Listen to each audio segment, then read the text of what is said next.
students, welcome to Ingre. So today we start new chapter Resources and Development class 10 chapter number 1 Geography, right? So जब हम इस chapter को देखते हैं तो हमारे माइंड में एक क्वेश्चन आता है कि व्हाट इज रिसोर्सेज, रिसोर्सेज होता क्या है। तो हमारे इन्वायरमेंट में जितनी भी चीजें अपन को अवेलेबल है वो सब रिसोर्सेज हैं। बट जब हमारे 10th क्लास में एक क्वेश्चन आएगा what do you mean by resources, तो हम कैसे किस तरीके से लिखेंगे, क्योंकि ये सेम क्वेश्चन तो अपन नहीं आंसर नहीं लिख सकते कि जितनी भी चीजें अवेलेबल है वही हमारी रिसोर्सेज है। तो थोड़ी सी डेफिनेशन थोड़ी सी इसकी अलग हो जाएगी। तो हमारी डेफिनेशन क्या होगी, resources refer to all materials available in our environment which is satisfied human needs को satisfy कर रहा है, that is called resources, right? तो बेसिकली हम रिसोर्सेज की बात करें, सपोज करो आप बेड पर बैठे हैं तो वो बेड किसका है, वो भी बेड जो है वुड का बना है। वुड क्या है, एक रिसोर्सेज है, राइट? अगर आप टेबल पर बैठे हो तो टेबल क्या है, टेबल भी एक रिसोर्सेज है, वो भी वुड से बनी हुई है, राइट? अपने आसपास जितनी भी चीजें देख रहे हो, जैसे मोबाइल जिसमें आप वीडियो देख रहे हो अभी इस टाइम मेरी, तो वो भी क्या है, वो भी एक रिसोर्सेज है, ठीक है? तो वैसे ही हम रिसोर्स की डेफिनेशन इस तरीके से लिखेंगे। बट अगर 10th क्लास में हमारा क्वेश्चन आता है तो हम डेफिनेशन तो ये लिखेंगे, उसके साथ साथ ये 3 क्राइटेरिया जो दे रखे हैं उसको फुलफिल करनी चाहिए, राइट? तो ये डेफिनेशन में हम technology accessible, economically visible and culturally acceptable होनी चाहिए, राइट? तो फर्स्ट नंबर की अगर मैं बात करूं तो टेक्नोलॉजी के एक्सेसिबल का मतलब क्या होता है, जैसे सपोज इट कि हम ओशन बेड है, ओशन बेड से बहुत सारे मोती है, उसके मिनरल्स भी हैं, मोतीज भी है, अगर हम उसको निकालने के लिए हमारे पास टेक्नोलॉजी नहीं है, क्यों? क्योंकि ओशियंस जो होते हैं जो वो बहुत ज़्यादा डीप होते हैं, ठीक है? तो उसको निकालने के लिए, उसको ऑब्टेन करने के लिए हमारे पास टेक्नोलॉजी नहीं है, तो हम उसको रिसोर्सेज नहीं कह पाएंगे, राइट? तो हमारे क्या होना चाहिए, टेक्नोलॉजी एक्सेसिबल होना चाहिए जिस टेक्नोलॉजी से अपन उसको निकाल सके, राइट? इकोनॉमिकली फिजिबल होना चाहिए, उसमें जितना पैसा लगा रहे हैं उतना हमें आउटपुट मिलना चाहिए, कि जितना हमने पैसा लगाया अगर हमें आउटपुट ही नहीं मिला तो वो क्या होगा, रिसोर्सेज ही नहीं कहलाएगा, राइट? नेक्स्ट आता है कल्चरली एक्सेप्टेबल। अगर उसको कोई सोसाइटी कोई यूज करने के लिए मना कर रहा है, वो ह्यूमन नीड से, न्यूक्लियर बम है, अब वो हमारे काम का तो मतलब हमारे लिए क्या है, जिस ह्यूमन की सेटिस्फाई नहीं कर रहा ना, नीड्स को सेटिस्फाई नहीं कर रहा, वो क्या कर रहा है, वो ह्यूमंस के अगेंस्ट है, तो वो क्या हो जाएगा, वो रिसोर्सेज नहीं कहलाएगा, राइट? तो वो कल्चरली एक्सेप्टेबल भी होना चाहिए कि सोसाइटी उसको एक्सेप्ट कर रही है, तो हम यूज कर रहे तो कोई हमको मना नहीं कर रहा, राइट? तो डेफिनेशन तो हमारी यही रहेगी कि जो हमारे anything which is in our environment are called resources, जो ह्यूमन नीड्स को सेटिस्फाई कर रहा है, उसके साथ साथ इन 3 क्राइटेरिया को फुलफिल कर रहा है। अगर मैं कीवर्ड्स की बात करूं तो फर्स्ट कीवर्ड हमारा ये है, सेकेंड एक ये है और थर्ड ये है एंड फोर्थ इज एनवायरनमेंट, ये, ठीक है? एक हमारे 4 जो है वो कीवर्ड्स हैं जिसको आप याद करके डेफिनेशन को लिख सकते हो इजीली वे में, ठीक है? चलिए ठीक है, फिर आगे बढ़ते हैं। तो सबसे पहले हमारा क्वेश्चन आता है, जैसे अपन ने डेफिनेशन पढ़ी, अपन ने देखा कि वो 3 क्राइटेरिया को फुलफिल कर रहे हैं, उसके साथ साथ हमारे माइंड में एक क्वेश्चन आता है कि रिसोर्सेज जो है वो फ्री गिफ्ट है कि नेचर के, तो इसका आंसर है नो, ठीक है? क्यों नहीं है फ्री गिफ्ट? क्योंकि हमने देखा अभी कि हमें सारी चीजें कहाँ से मिल रही है, हमें कहाँ से मिल रही है, इन्वायरमेंट से मिल रही है, तो वो फ्री गिफ्ट नेचर के क्यों नहीं हुए?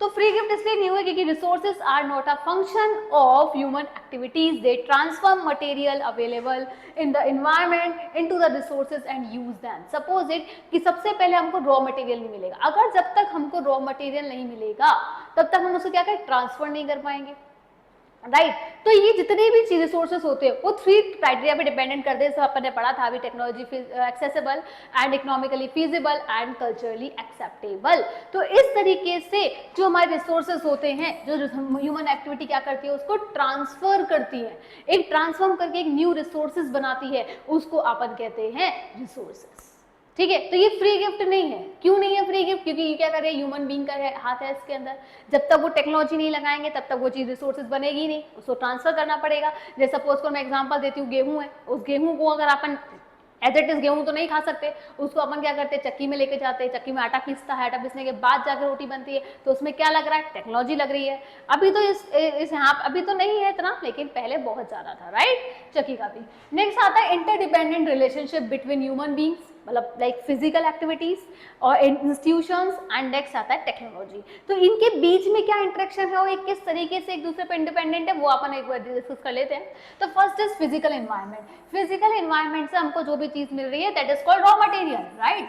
इसको अपन क्या बोलेंगे, इसको अपन बोलेंगे रॉ मटेरियल, जो कि अपन को कहाँ से मिल रहा है, जो कि अपन को मिल रहा है एनवायरनमेंट से, तो इसकी हमारा रॉ मटेरियल हो जाएगा। नेक्स्ट आता है टेक्नोलॉजी और इंस्टीट्यूशंस। अगर अपन एग्जांपल ले मेटल का, मेटल हमारे पास आ रहा है, मेटल हमें कहाँ से मिल रहा है, रॉ मटेरियल है, नेचर से मिल रहा है। उस नेचर से जब मेटल मिल रहा है, उस मेटल से अगर अपन को डोर बनाने हैं तो उसके लिए क्या करना पड़ेगा, सबसे पहले हम क्या करेंगे, उसको निकालने के लिए टेक्नोलॉजी का यूज करेंगे।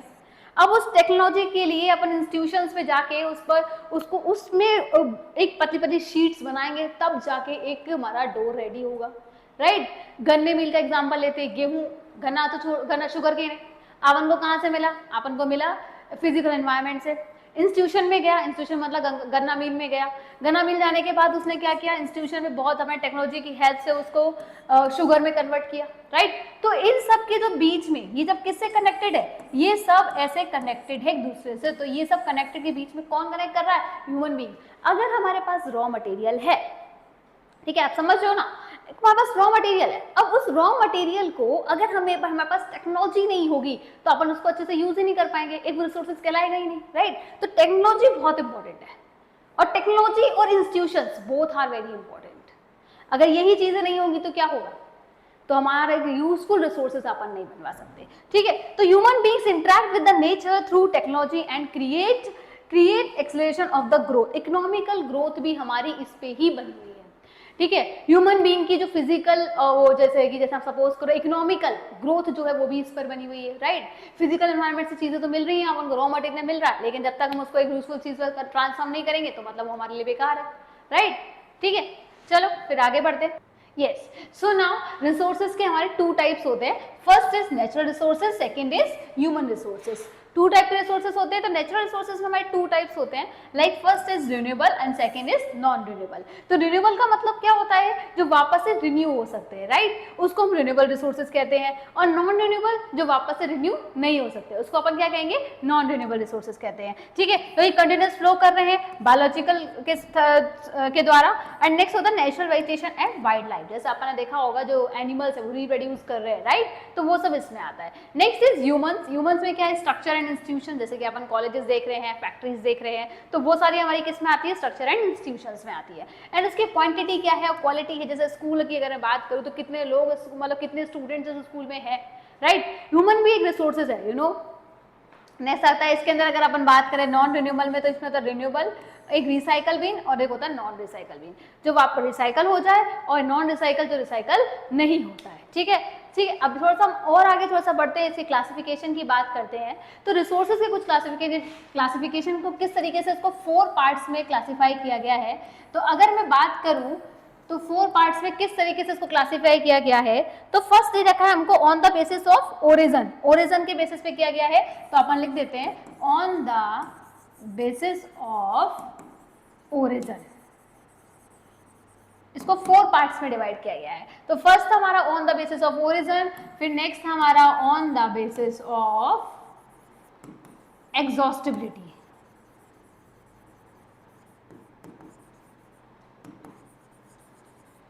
एग्जॉस्टिबिलिटी, ठीक है, एग्जॉस्टिबिलिटी, ठीक। तो हमारा on the basis of exhaustibility. Next हमारा अगर आता है तो हम बात करें on the basis of ownership, on the basis of ownership, ठीक है। अब लास्ट हमारा जो है, last on the list, on the basis of development,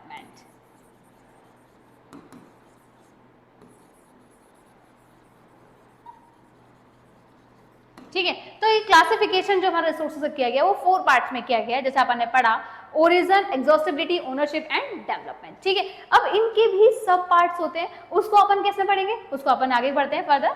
जैसे सपोज करो मैंने आपको बताया था on the basis of origin, तो ओरिजिन क्या है, एक है बायोटिक, दूसरा है एबायोटिक, ठीक है। तो बायोटिक क्या है, लिविंग थिंग्स, ठीक है। तो जो लिविंग थिंग्स है वो हमारी किस में आती है, बायोटिक में आती है। और एबायोटिक में क्या आती है, नॉन लिविंग थिंग, जैसे कि क्या होता है, obtain from the biosphere and have life such as human thing beings, flora and fauna, ये क्या है, इसके एग्जांपल्स हैं। ऐसे ही एबायोटिक की बात करूं तो वो नॉन लिविंग थिंग्स आती है। नॉन लिविंग थिंग्स क्या होती है, हमारी रॉक्स एंड मेटल्स, राइट। तो ये सब हमारी क्या है, नॉन लिविंग थिंग्स है, राइट। नेक्स्ट आता है, अगर हम नेक्स्ट टॉपिक पे जाते हैं तो on the basis of exhaustibility. तो एग्जॉस्टिबिलिटी में मैंने आपको बताया था कि इसके भी 2 सब पार्ट्स होते हैं, first is renewable and second is non renewable. Renewable क्या होता है, जिसको हम वापस से रिन्यू कर सकते हैं, राइट, कैन बी रिन्यूड और reproduced by the physical and chemical और mechanical process, chemical and physical process से हम उसको वापस से रिन्यू कर सकते हैं, that is called renewable resources. ठीक है, आता है नेक्स्ट नॉन रिन्यूएबल रिसोर्सेज, जिसको अपन रिन्यू नहीं कर सकते। इसमें भी दो चीजें होती है, एक होती है रिसाइकेबल और दूसरा होता है नॉन रिसाइकेबल। रिसाइकेबल होता है मतलब मेटल, जैसे अगर मेटल की बात करो तो गोल्ड है, अगर हमारे पास ईयरिंग है गोल्ड के, अगर मुझे पसंद नहीं आया तो मैं उसमें किसी चेंज कर सकती हूँ, मैं रिंग में चेंज कर सकती हूँ या फिर किसी और भी चीज में मैं चेंज कर सकती हूँ। ठीक है, अब नॉन रिसाइकेबल है, फॉसिल फ्यूल है, अपन सब लोग पेट्रोल बढ़वाते हैं गाड़ी में। अब पेट्रोल बढ़वाते हैं तो पेट्रोल क्या होता है, हमने गाड़ी चलाई, गाड़ी चलाने का पेट्रोल क्या हो गया, खत्म हो गया, वापस थोड़ा उसको ला सकते हैं, तो वो क्या है, नॉन रिसाइकेबल है। ठीक है, अब आगे की साइड थोड़ा सा आते हैं, on the basis of ownership, right. तो ओनरशिप भी हमारे 4 पार्ट्स में डिवाइडेड है। First is individual, second is community, third is national and fourth is international. तो सबसे पहले हम बात करते हैं इंडिविजुअल की। इंडिविजुअल का मतलब क्या होता है, एक पर्सन उसका ओनर है, तो उसको हम क्या बोलेंगे, इंडिविजुअल। जैसे सपोज करो आप हो, आपके घर में आपके जो घर का ओनर है वो कौन होंगे, आपके फादर, आपके बड़े।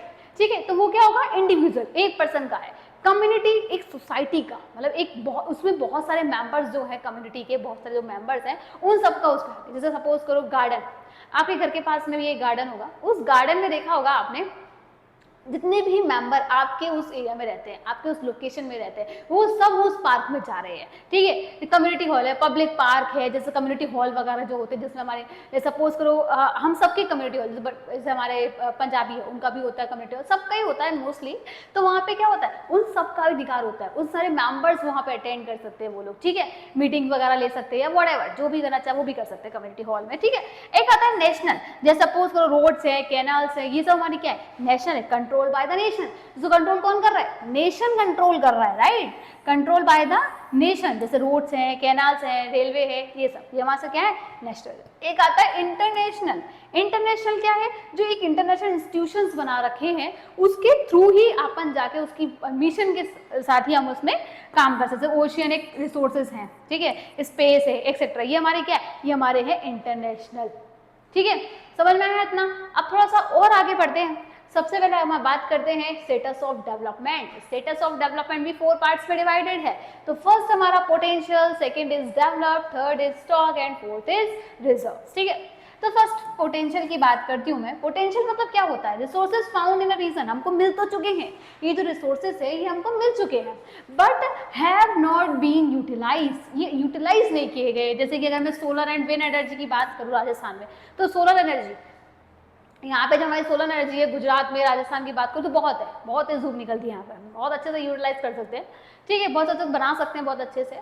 नेक्स्ट आता है डेवलप्ड, जो डेवलप हो चुके हैं, resources which are surveyed and their quantity and quality have been determined for utilisation. जैसे कोल है, पेट्रोलियम है, तो ये हमारे क्या है, डेवलप्ड हो, जिसको हम यूज कर रहे हैं अभी इस टाइम पर, पेट्रोल आप यूज कर रहे हो, right.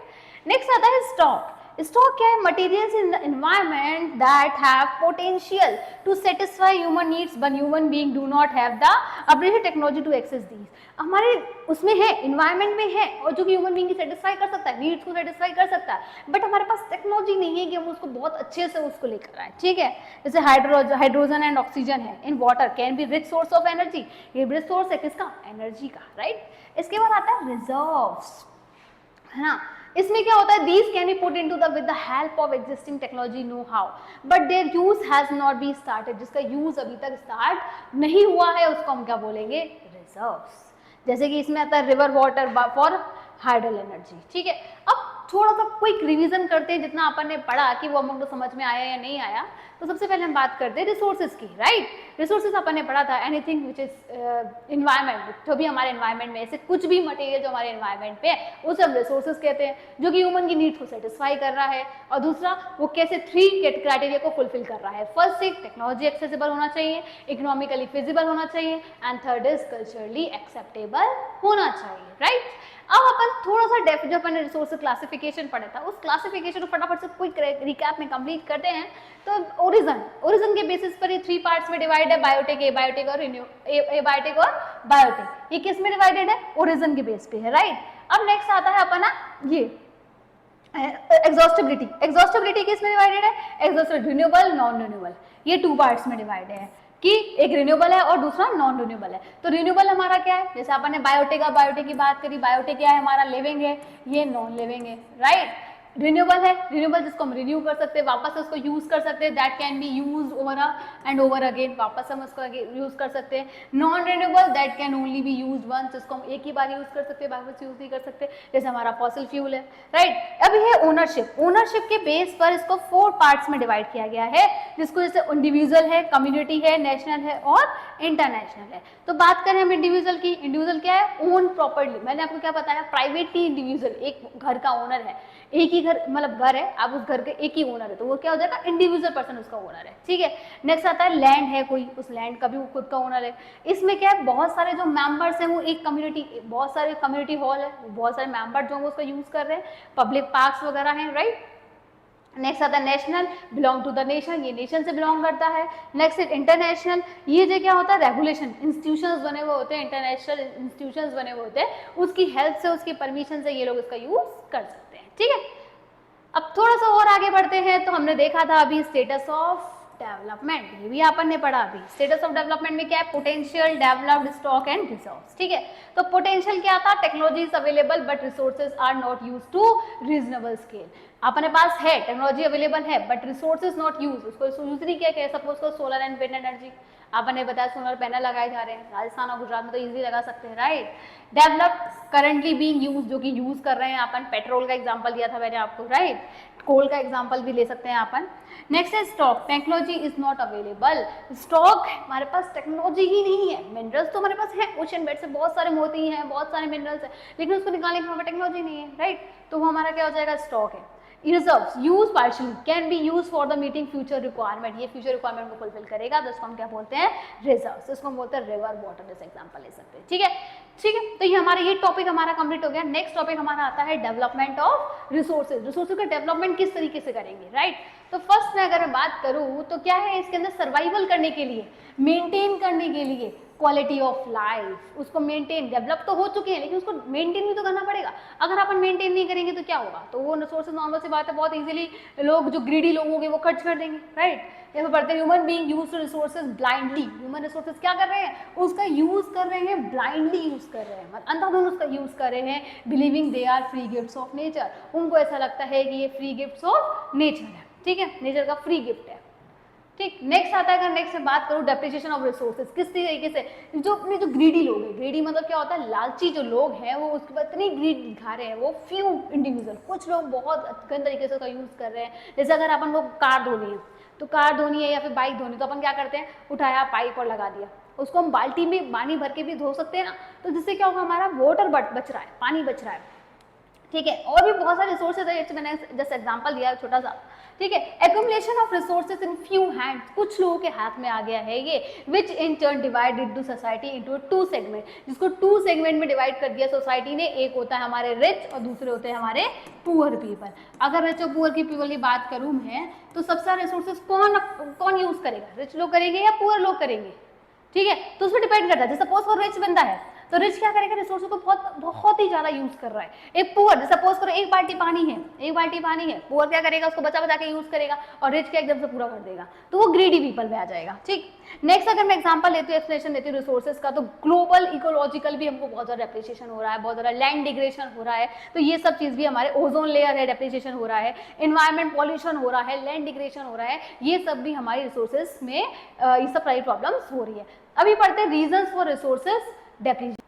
Yes, so reasons for resources depreciation, किस तरीके से, मतलब रीजन क्या है इसका डेप्रिसिएशन होने का। तो first is industrial development, industrial development हो रहा है, राइट, इंडस्ट्रीज बन रही, ठीक। नेक्स्ट आता है ओवर पॉपुलेशन, पॉपुलेशन बहुत ज्यादा हो गई है, burning of fossil fuels, fossil fuel को हम बहुत ज्यादा यूज कर रहे हैं, माइनिंग कर रहे हैं, ठीक है। नेक्स्ट इज डिफॉरेस्टेशन कर रहे हैं। अब ये सब चीजें तो हो रही हैं, अब इसके साथ साथ और भी बहुत सारे डेप्रिसिएशन हो रहे हैं। किस तरीके से हो रहे हैं, जैसे सपोज करो अगर बात करूं, इन सबको रोकने के लिए एक आता है इक्विटेबल डिस्ट्रीब्यूशन, मतलब क्या होता है, सबको एक जैसा ही रिसोर्सेज मिल रही है, एक साथ जैसा रिसोर्स को मिल रहा है वैसे ही मिलना चाहिए। कोई जो बहुत लालची लोग जाते हैं ना, उनको थोड़ा सा वो करना है। तो equitable distribution of resources has become essential for sustain quality of life and global piece. अगर हम उसको इक्विटेबल उसमें रिसोर्सेज में यूज करते हैं, डिस्ट्रीब्यूशन में यूज करते हैं, तो ये हमारे लिए बहुत ज्यादा अच्छा है, right. If the present trend of resources. अगर मैं इसकी बात करूं तो हमें क्या करना है, इसको 3 पार्ट्स में डिवाइड करना है। 3 पार्ट्स में किस तरीके से डिवाइड करना है कि हमको जो हम प्रेजेंट यूज कर रहे हैं तो उसको हमें बहुत उसको हमें नुकसान नहीं पहुंचाना, हमारे इन्वायरमेंट को नुकसान नहीं पहुंचाना, ठीक है। वो 3 जो क्राइटेरिया उसको फुलफिल करना है। फ्यूचर जनरेशन का इन्वायरमेंट का ध्यान रखना है, तो सबसे फर्स्ट अगर हम बात करें तो सबसे पहले में हमें इन्वायरमेंट का ध्यान रखना है, प्रेजेंट हम उसको यूज कर रहे हैं उसका ध्यान रखना है, और फ्यूचर में जो यूज करेंगे हमें उसके लिए बचा के रखना है, राइट। तो resources planning is essential for the sustainable existence for all form of life sustainable. अब हम पढ़ते सस्टेनेबल डेवलपमेंट होता क्या है। भाई अपन ने सस्टेनेबल डेवलपमेंट के बारे में बात की, तो सस्टेनेबल डेवलपमेंट होता क्या है। तो डेवलपिंग सस्टेन मतलब होता है सर्वाइवल। क्या होता है, सर्वाइवल। सस्टेन का मतलब ही यही होता है, सस्टेनेबल, ठीक है। Developing should take place without damaging the environment, बिना डैमेज किए इन्वायरमेंट से हमें रिसोर्सेज लेने हैं, उसका यूज भी करना है, उसको ट्रांसफॉर्म भी करना है, तो विदाउट हमें इन्वायरमेंट को नुकसान नहीं पहुंचाना। फर्स्ट नंबर पे हमारा बात यही आती है कि हमें नुकसान नहीं पहुंचाना अपने इन्वायरमेंट को, ठीक है। Thus, developed in the present should not compromises with the needs of the future generation. अब नॉर्मल सी बात है, अगर हम प्रेजेंट में बहुत सारे रिसोर्सेज यूज कर लेंगे और बहुत ज़्यादा मतलब एक ग्रीडी लोगों की तरह अपन यूज करेंगे, लालची लोगों की तरह यूज करते रहेंगे, रिसोर्सेज जो आ रहा है यूज कर रहे हैं नहीं, हाँ अपन को क्या करना है, जितनी हमें नीड है उतने ही अपन को यूज करना है, अदरवाइज यूज नहीं करना, मतलब उसको बचा के रखना है फ्यूचर जनरेशन में। This can be achieving through the proper planning. जब तक हम उसकी प्लानिंग नहीं करेंगे कि किस तरीके से अपन को यूज करना है, तब तक अपन उसको बिगाड़ते रहेंगे, ठीक है। तो सस्टेनेबल डेवलपमेंट का बेसिक मुद्दा यही होता है कि हमको इक्विटेबल डिस्ट्रीब्यूशन में काम करना है।